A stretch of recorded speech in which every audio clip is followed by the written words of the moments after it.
they can exist together. The grief can exist with joy, and the sadness can exist with, it's opposing. And I feel like I love that movie, the Pixar movie. I feel like we have it like on repeat at home, Inside Out, because that was like the very first movie that would teach us the bare basics of, emotional intelligence and just feeling the feels of our emotions. And, I'll be honest with you here, it has been a heavy time. And how have you been able to alchemize your, being able to kind of sit in the sadness of what's going on and not being able to do anything? But I feel like it's one of the reasons why, we met and, I'm bringing you on. But I think for a lot of people, they're feeling just like stuck in those emotions.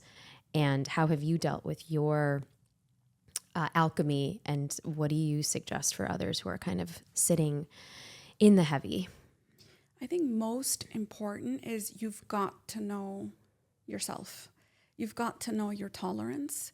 You've got to know your capacity. If you are taking on that much and you don't have the muscle, you're going to injure yourself. It's like going again into the gym analogy. If you're trying to bench press 100, but you haven't even lifted 10, that thing is going to drop on your neck and probably like really not be good for you. So it's very important that you build a muscle, and you can only calibrate yourself. Like you can only know, okay, I've watched this much today.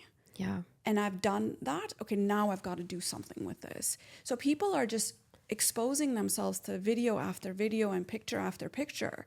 And then they're like stunned and dissociated, traumatized. There is a thing, secondary trauma, and they're not recognizing that they're traumatized. And then they go to work, and then they go through their day, and then they sit down again and watch videos, but they haven't done anything with what they just watched. So have you cried? Have you shaken? Have you, taken care of whatever energy has come up for you in some way? Paused and just say, okay, I just saw this. And whether you're praying for that person, or whether you're crying for that person, or whether you're journaling, whatever it is, and then get back into it. So I'm not one of those mental health professionals that's going to be like, oh, take care of your mental health, and that means you go live in an island where you don't have any connection to what's happening in the world. If your mental health only serves you, then I'm sorry, that's not good. Like, I don't know what to say about that. Like all these people that are like, oh, protect your energy, protect your vibe. Yeah, okay, but like for what? So you can be good for this world, so you can be good for your community. And if you are, whether it's spirituality, whether it's your mental health, and all you're doing is taking care of yourself, I'm sorry, that's not going to serve you. You're still going to be miserable, because we don't work like that. We belong to each other. Right. And so how do you take care of yourself quickly, deliberately, consciously, and get back into it? So when I say, okay, I just saw this video, and some of these videos I have to watch 2 in a day, and that's going to rock my world, right? And I'm very conscious. I mean, because that is social activism right now, is going and liking and following and, highlighting and commenting and all of this stuff. And I take that like a job right now. So these are my committed times. This is when I'm going to do it. This is when I'm not going to do it. This is how I'm going to show up for it. This is what I'm going to do after it. So it's a ritual. It's not like, oh, I'm sitting at the traffic light, let me scroll through some stuff. No, you are gonna hurt yourself, and you are gonna be no good for anyone when you do that. Oh, Dr. Zaliha, those are some amazing like mic drop moments. And I think that, so many, like you said, they are doing their social activism. They are trying to highlight and promote accounts that, obviously need to be known so that we can all kind of uplift voices together. But at the same time, everyone's feeling this like emotional burnout, and it takes a toll. And you're saying, no, schedule it like you would any other grieving practice or any other self-care practice. You do the thing, you take care of yourself beforehand, afterwards, and process it. Whether it's the scream, shake, cry, dance, move, punch, whatever, but release those emotions. And you're right, a lot of us are kind of just going at it, but then it's piling up, and then we get the full depletion, or we're then taking it out on, family, friends, and everything and else. people say something like, oh, well, people in Palestine don't have that. Yeah, but they also don't have to go to work and take their kids to school and go to the Christmas play, and they don't have to do some of these things. So you have to function.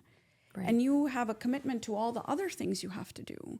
So you have to exist within your space, and they are existing within their space, and you have to do whatever it is that you can to support them in whichever way. And this is how we are saying, hey, listen, we witness you.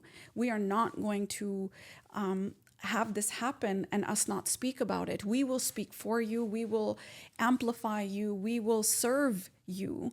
But in order for me to do that, I have to be able to have rituals around some of these practices. So for people that work, don't do it during the workday. Don't do it before a meeting. Don't do it before a big day.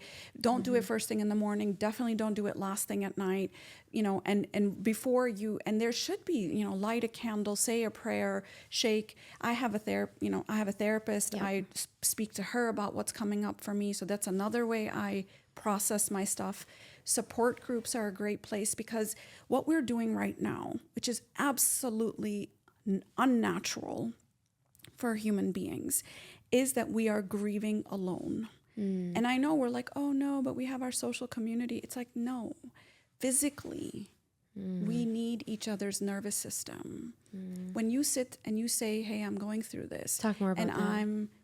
I'm just holding that space for you physically, something happens in our nervous system. It's co-regulation. It is how we've lived for thousands of years on this planet. We belong to each other. We belong to each other's nervous system. We care for each other. I can disrupt your nervous system. I can soothe your nervous system. But even just sitting and crying together, we don't even have to talk. That does something for our grief. So it's really, really important that you sit in person with other people and talk about this. And that's why whenever you find 3 people, all of a sudden the next thing you know, we're talking about our grief, because we're so desperate to. Right. And so, yeah, sure, guys, do it online, do the Zoom thing, great. But I'm telling you, it ain't a substitute for how we are programmed. I love that you are bringing this up, because I think that, even in the last month of me traveling throughout the region and just being with, a close circuit of friends where, there is that trust, and we kind of know that we're kind of all feeling the same thing. And even with you, just like instantly, we were like able to connect and bond over some of these things to actually share what's really going on. There is a sense of just like lightness, and there is a sense of just like, oh, okay, I feel seen. I feel seen by you, and you feel seen by me. And I think that for folks who are listening to this, who actually have the ability to maybe call up 2 friends that you trust, that actually trust you to actually grieve together. Do you recommend like a time frame? Do you recommend kind of, what is your recommendation for how kind of a grieving party could look like? Yeah, I think, it could be a dinner, it could be 2 hours, it could be 3 hours, but you know that you will go and you'll start talking about the sadness, and then there'll be moments where you'll be laughing about something, and then there'll be moments where you talk about something sad, and then there'll be moments where things are light. And so it really is a process that you go through, and there will be laughter, and there will be tears, and there will be silence. So make some space for that. And so, yeah, I think 2-3 hours is good. I wouldn't do 1 hour. I would probably do no less than 90 minutes, but making space for that, and have it be like a pajama party, so people don't have to like get dressed up and like come, but rather just show up and how you are. I think, well, and yeah, it gives people permission to just like, to chill and just be in each other's essence. I want to actually speak to, there was an article that was written about you, and specifically around women and moms. Harper's Bazaar said that, they quoted you, women especially carry unacknowledged and unexpressed anger in the center of their heart because society has not yet made it acceptable for a woman to express, and use her anger constructively. A woman who is asserting her truth is labeled as too intense, too aggressive, too bossy, too much. Can you speak to that? Because I feel like it goes alongside with these elements of grief. And I think, for a lot of us at the Brave table, especially with the waves of emotions that we tend to feel, what do you say about that?